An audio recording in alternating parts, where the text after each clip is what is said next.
Épisode 67, la menace plastique. Salut à toutes et à tous, bienvenue, on se retrouve pour un nouvel épisode, l'épisode numéro 67. Je suis très content d'être avec vous. Il fait un peu chaud aujourd'hui parce que l'été est arrivé à Varsovie, et on peut dire qu'il est arrivé d'un seul coup. Les semaines précédentes, il faisait assez froid, il pleuvait tous les jours, c'était pas un temps très agréable. Mais là, depuis quelques jours, il fait super beau et il fait très chaud. On pourrait même dire qu'il fait excessivement chaud. Mais bon, c'est plutôt agréable, ça fait du bien d'avoir enfin du soleil et je pense qu'on va avoir un bel été dans les mois à venir. La semaine dernière, ça a été une semaine très chargée pour moi parce que, comme vous le savez, j'imagine que vous avez reçu des emails, mais comme vous le savez, j'ai ouvert les inscriptions pour mon programme. Donc à chaque fois, ces semaines, j'ai beaucoup de travail, il y a beaucoup d'emails auxquels je dois répondre, parfois des petits problèmes techniques à régler, mais je suis vraiment content parce que il y a eu encore plus d'inscrits que la dernière fois. En fait, à chaque fois que je réouvre les inscriptions, il y a de plus en plus d'inscrits, donc ça me fait vraiment plaisir, ça prouve que la communauté grandit. Et puis, pour être totalement transparent avec vous, moi, c'est vraiment les ventes de ce programme qui me permettent de gagner ma vie. Et grâce à ça, j'ai du temps pour enregistrer ces podcasts gratuits, faire les vidéos sur YouTube, etc., etc. Donc là, comme les ventes se sont bien passées, je vais avoir le temps de continuer le podcast et de continuer les vidéos. Donc j'espère que pour vous, c'est plutôt une bonne nouvelle. Dans cet épisode, on va parler d'un sujet qui concerne l'environnement et en particulier le problème avec le plastique. Donc là, vous vous dites peut-être que ça va être ennuyeux, je vous comprends. Moi, c'est vrai qu'à chaque fois qu'on veut me parler d'environnement, de pollution, etc., j'ai tendance à bâiller. Bâiller, c'est, vous savez, quand vous êtes fatigué et que vous ouvrez très grand la bouche, vous bâillez. Donc moi, ces sujets, ça me fait un peu bâiller parce que c'est des choses que j'entends depuis des années et des années. Je sais que c'est des sujets qui sont importants, mais j'ai vraiment du mal à m'y intéresser. Et peut-être que pour vous, c'est la même chose. Mais dans cet épisode, je vous promets que je vais essayer de rendre ça suffisamment intéressant pour garder toute votre attention. Mais avant d'attaquer ce sujet, on va, comme d'habitude, écouter le témoignage d'une auditrice du podcast qui s'appelle Marie. Salut Hugo, j'espère que vous allez très bien et que vous êtes en forme. Moi, je m'appelle Marie et j'habite en Australie. Je voudrais commencer par vous remercier pour votre podcast. C'est grâce à vous que je n'ai pas abandonné l'apprentissage de la langue française, même quand c'est devenu difficile. Vous m'avez vraiment inspiré. Ça fait déjà une année que j'ai commencé l'apprentissage de la langue française et avant cela, ma compréhension c'était vraiment nulle et j'hésitais de parler et j'avais même honte. J'ai trouvé que lorsque ma compréhension s'est améliorée, ma confiance en mes mots et de parler s'est également améliorée. Les choses qui m'ont vraiment aidé à améliorer mon français étaient numéro 1, d'être accro à Inner French. Numéro 2, de me plonger dans toutes les choses françaises. Ça veut dire de regarder les films en français, des vidéos YouTube et même changer mon téléphone en français. Enfin, de vraiment mettre la langue en pratique. Même si j'étais née dans un pays francophone en Afrique, j'ai trouvé que quand je suis arrivée en Australie, c'était très difficile de garder la langue. C'est pour cela que je me suis fait des amis français à travers des sites comme italki et l'application Bizou. Je trouve que cette façon d'apprendre la langue m'a aidé trop que les manières traditionnelles que nous faisons dans les écoles. En tout, félicitations pour l'anniversaire de votre site. Je te souhaite que le meilleur et à bientôt. Merci beaucoup Marie de m'avoir envoyé ce message. T'as dit plusieurs choses assez importantes. Par exemple que ta confiance en toi, ta confiance pour parler, elle t'est venue au moment où ta compréhension s'est améliorée. Et ça, c'est un processus qui, à mes yeux, est assez naturel. D'abord, on se concentre sur notre compréhension, donc la compréhension orale et la compréhension écrite. C'est à ce moment-là qu'on doit essayer d'emmagasiner un maximum d'input, autrement dit, de lire, d'écouter des choses, etc., comme dans la théorie de mon professeur préféré, Stephen Krashen. Et une fois qu'on a fait ça, on commence à acquérir du vocabulaire, on commence à mieux comprendre les phrases et, naturellement, on devient capable de former nos propres phrases. C'est un processus qui me semble assez naturel et c'est pour ça que je vous encourage toujours à vous immerger au maximum dans la culture française. Et toi, c'est exactement ce que tu as fait, Marie. Tu nous dis que tu regardes des films, des vidéos sur YouTube et même que tu as mis ton portable en français. Tout ça, c'est des petites choses que vous pouvez faire vous aussi à la maison. Il n'y a pas forcément besoin d'habiter dans un pays francophone pour s'immerger dans la culture française. On vit vraiment à une époque formidable sous plein d'aspects, notamment parce qu'on peut apprendre une langue depuis chez nous, même si on n'a pas de personnes qui parlent cette langue dans notre entourage. Ensuite, il y a également un élément très important que tu as souligné, celui de mettre la langue en pratique. C'est bien d'absorber un maximum de contenu, mais il faut essayer de les réutiliser, il faut essayer de se les approprier. Toi, ce que tu as fait, Marie, c'est de trouver des amis français sur italki. Ça aussi, c'est un site que je recommande souvent. Un site sur lequel vous pouvez prendre des cours avec des profs particuliers, avec des tuteurs, ou bien tout simplement trouver des partenaires de langue. Je vous encourage à tous de le faire. Si vous n'avez pas encore de partenaire de langue, vraiment, j'insiste sur ça. Essayez de trouver quelqu'un. Et puis, Marie, tu m'as félicité pour l'anniversaire du podcast. Donc ça vous montre que j'ai reçu ce message il y a déjà un certain temps. Parce que, comme je vous l'ai dit, j'ai énormément d'enregistrements en stock. Et maintenant, il y a une longue queue. Ce qui fait que si vous m'envoyez un enregistrement maintenant, vous allez devoir attendre plusieurs semaines, voire même peut-être plusieurs mois, avant de vous entendre dans le podcast. Donc je suis désolé de ça. Je pense que cette initiative est un peu victime de son succès, comme on dit. Autrement dit, qu'elle a tellement bien fonctionné qu'aujourd'hui ça pose quelques problèmes parce qu'il y a cette queue. Et voilà, c'est que du positif. Et si vous aussi vous avez envie de vous entendre dans le podcast, je vous encourage à m'envoyer votre message et à être patient. Alors, notre sujet du jour, comme vous l'avez compris, c'est pas un sujet qui me serait venu à l'esprit moi-même. En fait, il m'a été proposé par un auditeur du podcast qui fait aussi partie du cours Build a Strong Core. Cet auditeur, c'est Stephen, et il est bénévole dans une association de San Diego qui s'appelle Clear Blue Sea. Donc, c'est une association à but non lucratif. Une association à but non lucratif, ça signifie tout simplement une association qui n'essaye pas de gagner d'argent, qui n'essaye pas de faire de profit. Et cette association, Clear Blue Sea, elle a pour but de combattre le problème de la pollution plastique dans les océans. Pour ça, elle développe un robot flottant qui s'appelle Fred. Donc ça ressemble un peu à un gros bateau avec des panneaux solaires dessus. Donc évidemment, ça veut dire qu'il fonctionne à l'énergie solaire. Et ce robot flotte sur l'eau pour essayer de collecter tous les déchets plastiques qui se trouvent à la surface des océans. Ça va être un mot important, le mot déchet. Un déchet, on dit aussi parfois une ordure, c'est quelque chose qu'on jette à la poubelle parce qu'on ne l'utilise plus. Donc les déchets ou les ordures. Ça va beaucoup revenir dans cet épisode, j'espère que vous connaissez ce mot, sinon je suis sûr qu'à la fin, vous allez vous en rappeler. Stephen est, comme je vous l'ai dit, bénévole dans cette association, ça veut dire qu'il en est membre et qu'il les aide sans être salarié, sans gagner d'argent.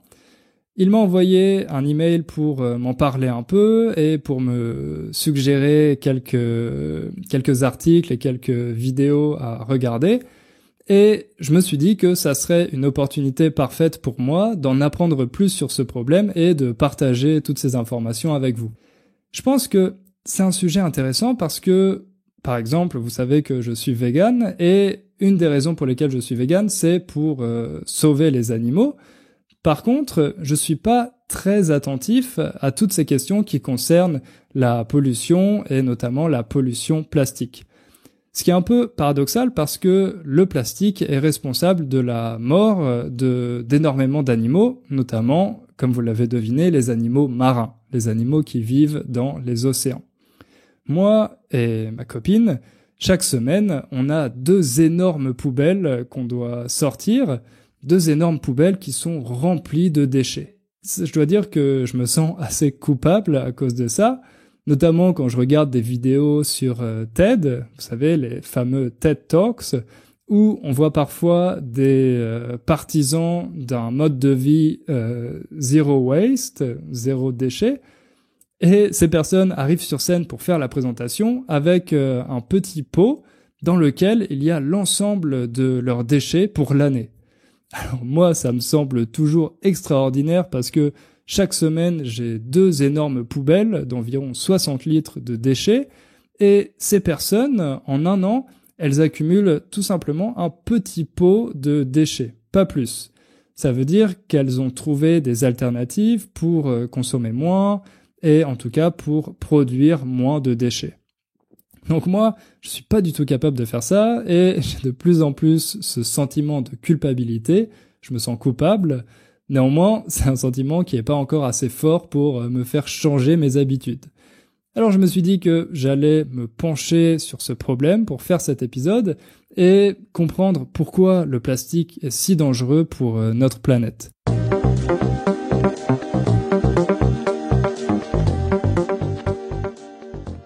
Quand je regarde sur mon bureau, en enregistrant cet épisode, je vois du plastique partout. Les touches du clavier de mon ordinateur, les pieds du micro que j'utilise, les écouteurs que j'ai dans les oreilles, mon appareil photo, mes lunettes, mon classeur pour ranger des documents. Bref, tous les objets du quotidien qu'on utilise sont faits en partie de plastique. On a du plastique partout, dans nos poches, dans nos meubles, à la maison, et on en porte même une partie sur nous, parce que les vêtements synthétiques qu'on a, évidemment, sont faits à partir de microfibres plastiques. Bref, cette matière est tellement présente qu'aujourd'hui, certains observateurs disent qu'on vit à l'âge du plastique. Il y a eu l'âge de pierre, l'âge de bronze, et maintenant, c'est l'âge du plastique. Mais pourquoi cette matière est tellement populaire? Eh bien, parce qu'elle a énormément de qualités. Elle est polyvalente, on peut l'utiliser pour différentes choses, elle est résistante, elle est durable et surtout, elle est bon marché. Autrement dit, elle est pas chère à produire. Elle est bon marché. Faites attention à ça. Bon marché, donc c'est le contraire de cher. On n'a pas de meilleur adjectif pour ça. On dit en général cher, pas cher, ou parfois on peut dire bon marché. Mais on ne l'accorde pas au nom. Ici, j'ai dit le plastique est une matière, donc ça c'est féminin, mais on dit pas une matière bonne marché, on dit une matière bon marché, parce qu'ici, l'adjectif bon, il s'accorde au nom marché, et pas au nom matière. Donc le plastique est une matière bon marché. Le plastique, avec toutes ses qualités, est une matière parfaite pour les emballages. Les emballages, vous savez, ce sont par exemple les boîtes qu'on utilise pour protéger les produits ou pour les conditionner. Aujourd'hui, les emballages en Europe, ils représentent 40% de la demande de plastique. Ça veut dire qu'une énorme partie de la production de plastique est destinée à faire les emballages pour les autres produits qu'on consomme. Le problème, c'est que pour produire du plastique, on a besoin de certaines énergies non renouvelables, notamment, principalement, le pétrole, mais aussi parfois le gaz ou le charbon. Donc ça, c'est les matières premières qui vont permettre, en les transformant, de faire du plastique. Mais en plus de ça, la production en elle-même, l'activité de production de plastique est très énergivore. Elle consomme énormément d'eau. Donc ça, évidemment, c'est très mauvais pour l'environnement. Aujourd'hui, la situation est vraiment préoccupante. Elle est vraiment alarmante. Comme je vous l'ai dit, une des qualités du plastique, c'est sa durabilité. Pour qu'un objet en plastique se dégrade, il y a besoin de plusieurs centaines d'années. Et la situation est vraiment préoccupante parce qu'en 10 ans, la production mondiale de plastique est passée de 245 millions de tonnes à 350 millions de tonnes en 2017, selon les chiffres de la Fédération européenne Plastics Europe. Ça, pour vous donner une idée, ça représente environ 50 kilos de plastique par habitant. Donc vous imaginez 50 kilos de plastique par an par habitant.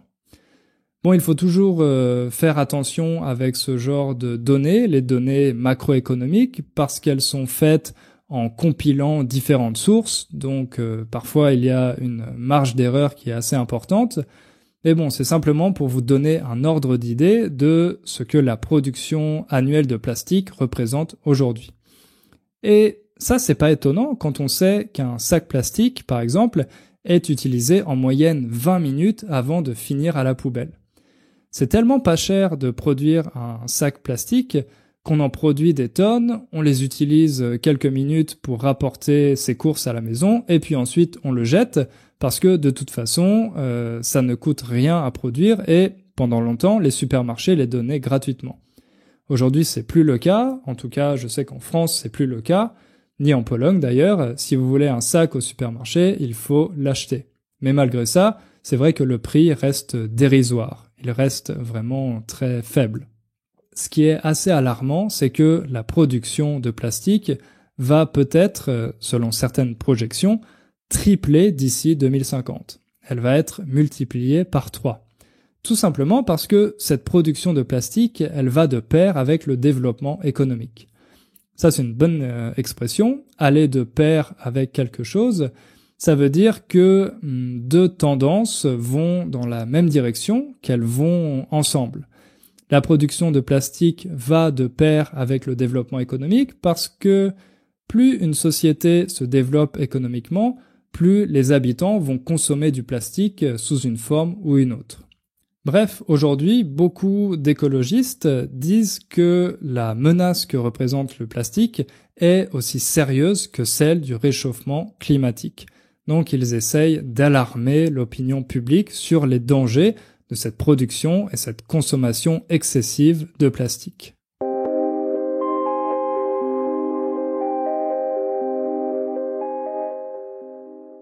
Maintenant, on va essayer de comprendre pourquoi concrètement le plastique est si dangereux pour l'environnement et a fortiori pour nous, les humains. Déjà, il faut savoir qu'entre 4 et 12 millions de tonnes de plastique se retrouvent dans l'océan chaque année. Aujourd'hui, les observateurs parlent de continents de plastique. Il y a des telles masses de déchets plastiques qui s'accumulent dans les océans qu'on peut avoir l'impression qu'il s'agit de petits continents. Par exemple, dans le Pacifique, il y a une masse de plastique qui flotte à la surface et qui s'est concentrée, et cette surface représente 3 fois la taille de la France. 3 fois la taille de la France sous forme de déchets plastiques au milieu de l'océan Pacifique. Alors, on peut se demander d'où viennent ces déchets. Évidemment, il y a les déchets des touristes à la plage, donc c'est vrai que l'activité touristique est très polluante pour l'environnement. Également les activités économiques dans les ports qui, elles aussi, produisent une quantité non négligeable de déchets. Il y a aussi parfois les catastrophes naturelles comme les tsunamis, ou alors des bateaux commerciaux qui perdent leur cargaison, qui perdent les marchandises à cause d'un naufrage par exemple, quand un bateau coule. Mais c'est surtout les déchets qu'on jette dans la nature qui se retrouvent dans l'océan. Et puis, il y a une autre forme de pollution plastique qui est encore plus surprenante, en tout cas moi j'en étais pas du tout conscient, c'est la lessive. Vous savez qu'une partie de nos vêtements sont faits avec des microfibres synthétiques, et quand on lave ces vêtements, ces microfibres passent dans l'eau de la lessive, dans les canalisations, dans les égouts, les rivières, et ils arrivent évidemment dans les océans. Ça peut sembler un peu marginal, mais ça représente l'équivalent de 50 milliards de bouteilles d'eau en plastique par an. Vous vous rendez compte? L'équivalent de 50 milliards de bouteilles d'eau en plastique qui sont rejetées dans les océans chaque année parce qu'on lave nos vêtements synthétiques. Ça, c'est quelque chose d'assez énorme et d'assez visuel, à mon avis. En tout cas, moi, ça m'a vraiment alerté sur tous ces risques qui concernent les microfibres dans les vêtements. Cette pollution plastique dans les océans, c'est bien évidemment un fléau pour la vie aquatique. Elle menace directement la vie de nombreuses espèces marines, des poissons, des crustacés, etc.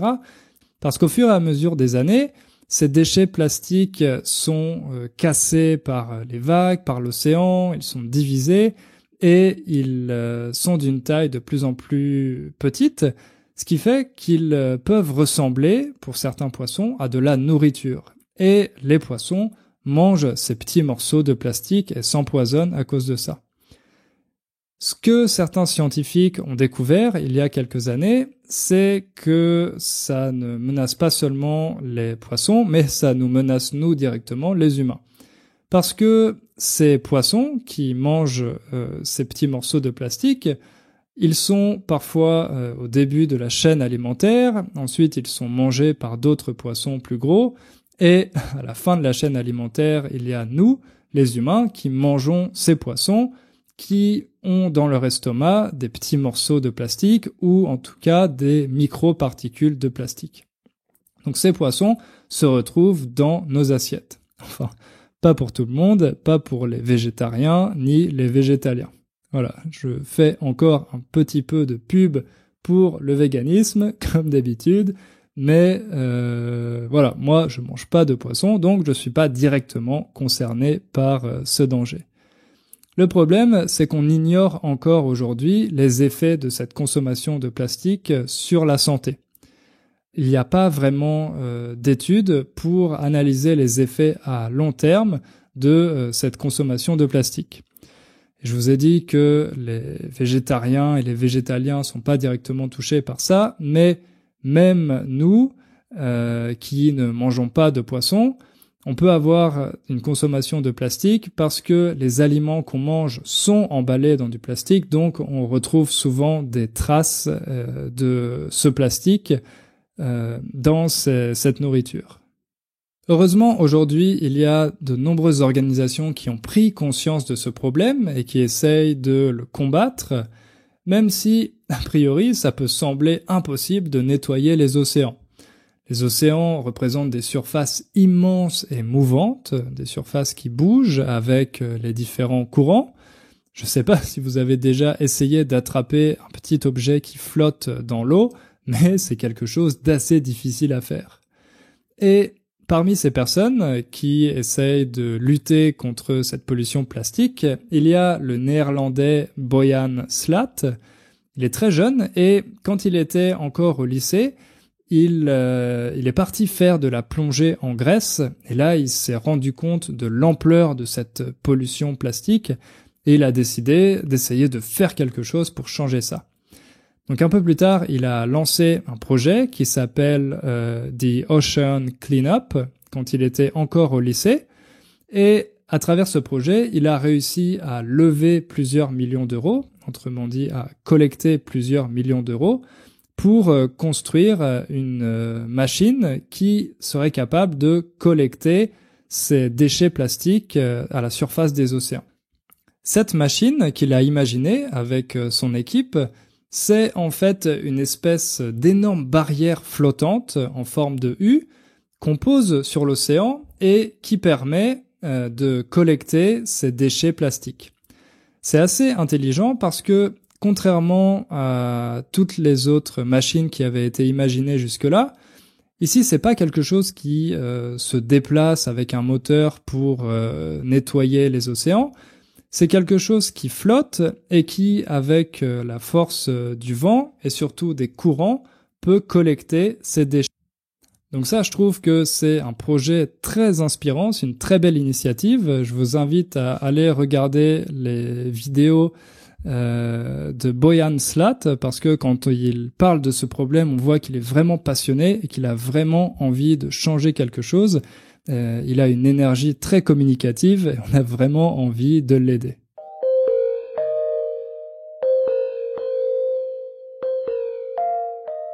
Malheureusement, tout le monde ne peut pas être comme Boyan Slat, alors peut-être que vous vous demandez qu'est-ce que vous pouvez faire à votre échelle pour inverser la tendance et pour combattre cette pollution plastique. D'abord, il y a tout ce qui concerne le tri sélectif et le recyclage. Le tri, ça vient du verbe trier, ça veut dire séparer différentes choses pour les mettre dans différentes catégories.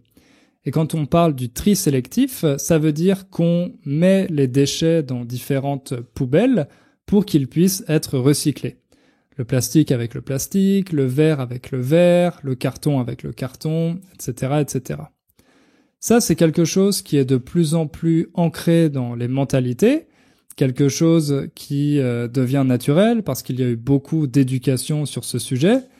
Et on voit qu'on a déjà fait du chemin, autrement dit qu'on a déjà bien évolué, on a bien avancé sur cette question, parce que je me rappelle d'un épisode de la série Mad Men. Donc si vous connaissez pas cette série, c'est une série qui se passe aux États-Unis dans les années 60. Et à un moment, il y a une scène où une famille américaine typique, traditionnelle, fait un pique-nique. Et à la fin du pique-nique, le père prend la nappe sur laquelle étaient tous les emballages du pique-nique, les paquets de chips, les canettes de coca, etc. Le père prend la nappe et il jette tous les déchets dans l'herbe, là où la famille était installée, et la famille s'en va comme ça, en laissant tous les déchets sur l'herbe. Aujourd'hui, si on voyait une scène comme ça, je pense qu'on irait parler à la personne qui va faire ça pour lui dire de ramasser ses déchets et d'aller les mettre à la poubelle, mais dans les années 60, c'était encore quelque chose de normal. Le problème, c'est que ça, ce tri sélectif, ça peut pas complètement éradiquer la pollution, parce que dans l'Union européenne, par exemple, seulement 10% du plastique est recyclé. En France, parmi les 7 catégories de plastique qui existent, il y en a seulement 2 qui sont recyclés. Donc vous voyez, ça permet pas de résoudre tous les problèmes liés à la pollution plastique. Ensuite, il y a l'engagement citoyen. Donc comme Stephen, vous pouvez par exemple rejoindre une association, devenir bénévole pour essayer de nettoyer les océans, nettoyer les forêts, etc. Une autre possibilité, et ça c'est un choix que font de plus en plus de citoyens européens, comme l'ont montré les dernières élections, c'est de voter pour les partis écologistes. Les partis dont l'objectif principal est de protéger l'environnement. Et puis, plus généralement, il faut essayer de faire pression sur les gouvernements. En France, depuis 2017, les sacs plastiques fins, donc les petits sacs plastiques qu'on utilise au supermarché pour mettre les fruits ou les légumes, ces sacs plastiques sont complètement interdits. Et maintenant, il y a une alternative dans les supermarchés. Ce sont des sacs qui ressemblent à ces sacs plastiques fins, mais qui sont compostables, qu'on peut composter.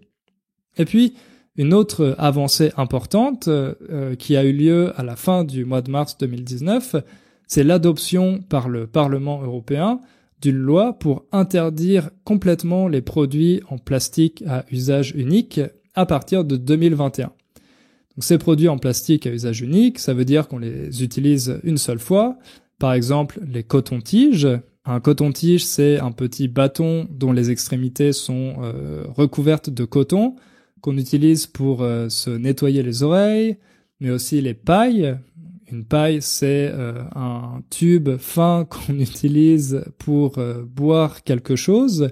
Si vous ne voulez pas que vos lèvres soient directement en contact avec le verre, vous pouvez utiliser une paille, mais aussi les touillettes à café.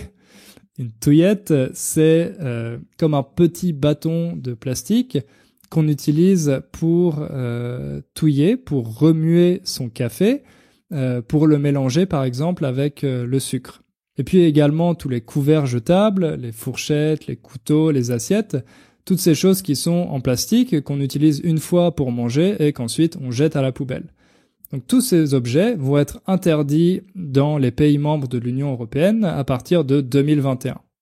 Il y a d'autres initiatives intéressantes. Par exemple, les lois sur la responsabilité élargie des producteurs. Autrement dit, certains États veulent forcer les producteurs à prendre en charge une partie du coût de collecte et de traitement des déchets. Comme ce sont ces entreprises qui fabriquent tous ces produits plastiques et qui choisissent d'utiliser du plastique, c'est normal qu'elles prennent en charge une partie de tout le processus de traitement des déchets, qu'elles contribuent à financer tout ça et que ce soit pas seulement les États qui s'occupent de ce problème. Et pour finir, ce qu'on peut faire pour combattre cette pollution plastique, c'est bien évidemment de faire attention à notre consommation. Essayez de choisir des emballages qui sont plutôt en carton ou en verre, qui sont plus faciles à recycler que des emballages plastiques. Et ça va permettre de faire pression sur les industriels, faire pression sur les entreprises pour qu'elles décident d'utiliser moins de plastique et de privilégier d'autres types d'emballages. Si les entreprises voient que les consommateurs préfèrent les emballages en verre ou en carton, eh bien, elles vont pas s'acharner à utiliser du plastique, elles vont changer vers le carton ou le verre. Et à terme, l'objectif le plus ambitieux peut-être, c'est de changer nos modes de consommation pour essayer de moins consommer. Vous vous rappelez peut-être de l'épisode que j'avais fait sur la décroissance. Il y a de plus en plus de personnes qui adhèrent à ce mouvement. Des personnes qui se disent qu'on n'est pas obligé d'acheter un nouveau portable chaque année, qu'on peut essayer de réparer les choses au lieu de les jeter et d'en acheter de nouvelles. Bref, sortir un peu de cette logique consumériste et faire attention aux choses qu'on achète, acheter des choses de meilleure qualité, mais en acheter moins souvent.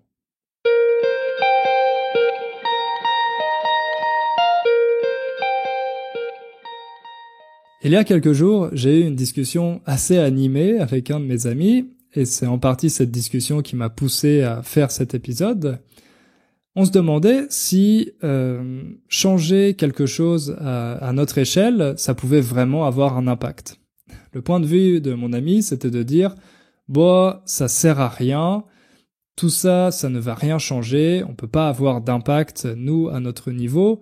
Et le problème a une telle ampleur que finalement on est condamné. L'espèce humaine est condamnée, on court à notre perte et on ne peut rien y faire, donc autant en profiter, autant consommer, et c'est pas la peine de se prendre la tête avec ça. C'est pas la peine de se préoccuper avec ce genre de problème. Évidemment, on peut penser que c'est une attitude un peu égoïste, mais d'un certain point de vue, ça peut se justifier. Moi, je suis pas complètement d'accord avec ça. Je pense que c'est vrai que parfois on peut avoir l'impression d'être impuissant. On peut se dire que tous ces petits efforts qu'on va faire, nous, de notre côté, au final, ils ne vont avoir aucun impact. Mais si tout le monde essaye de changer, ne serait-ce qu'une petite habitude, par exemple, faire attention à sa consommation de plastique et privilégier les emballages en carton, si tout le monde commence à faire ça, ensuite les entreprises vont s'adapter à cette demande et finalement ça va créer un cercle vertueux. Vous savez, un cercle vertueux, c'est le contraire d'un cercle vicieux. Tous ces petits gestes vont avoir des conséquences positives qui vont en provoquer à leur tour de nouvelles, etc., etc. Et puis, quand on voit des personnes comme ce néerlandais, comme Boyan Slat, qui sont capables d'imaginer ce genre de projet et qui croient vraiment en la possibilité de nettoyer les océans, je pense que ça nous donne vraiment de l'énergie pour nous dire que si les humains ont été capables de créer un tel désordre, on doit aussi être capable de le réparer. Pour finir sur une note positive, on va écouter un message qui nous vient du Nicaragua, d'un auditeur du podcast qui s'appelle Marcelo. Salut Hugo, je m'appelle Marcelo, j'ai 18 ans et j'habite au Nicaragua. C'est un pays qui est localisé dans l'Amérique centrale et je veux te remercier pour ton podcast. C'est parce que maintenant je viens parler l'espagnol, je viens parler l'anglais et je suis en train d'apprendre le français. et ton podcast a beaucoup m'aidé. C'est-à-dire que dans le processus d'apprendre le français, et ton podcast, je l'écoute tous les jours et tu m'aides à améliorer mon compréhension orale. Aussi apprendre les nouveaux vocabulaires. Maintenant, je suis en train de trouver un mieux travail et je pense que le français me donnera beaucoup d'opportunités pour faire ça.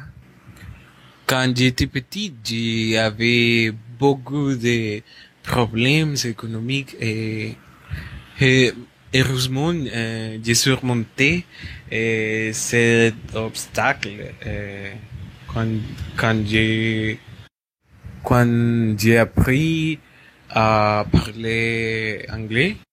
Et maintenant, j'espère trouver un meilleur travail avec les Français.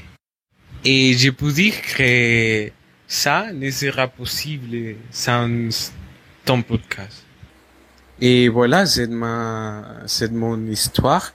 Et peut-être il est trop bref, mais il est tout que je veux dire. Merci beaucoup, Hugo. Merci pour aider moi à apprendre mon troisième langue. Merci Marcelo, ton message m'a fait très plaisir. C'est vrai que j'entends pas souvent ce genre d'histoire, mais les langues peuvent aussi nous aider à améliorer notre situation économique. Donc tu nous dis que apprendre l'anglais t'a permis d'améliorer tes conditions de vie, et maintenant, grâce au français, tu souhaites pouvoir trouver un meilleur travail. Donc moi, je suis vraiment flatté, je suis vraiment touché que grâce à ce podcast, en partie, parce que je suis sûr que tu utilises aussi plein d'autres ressources, mais en partie grâce à ce podcast, tu peux apprendre le français et ça va te permettre de trouver un meilleur travail et d'améliorer tes conditions de vie. Quand j'ai commencé Inner French, j'avais pas du tout cette idée en tête, je pensais pas pouvoir avoir ce genre d'impact sur la vie des gens, mais je suis vraiment touché que tu m'aies envoyé ce message pour me dire ça. Et j'espère pouvoir continuer à t'aider le plus longtemps possible en publiant de nouveaux épisodes. Justement, on va s'arrêter là, mais il y aura un nouvel épisode comme d'habitude dans 2 semaines. Et en attendant, n'oubliez pas de faire un peu de français tous les jours. Bonne semaine, ciao!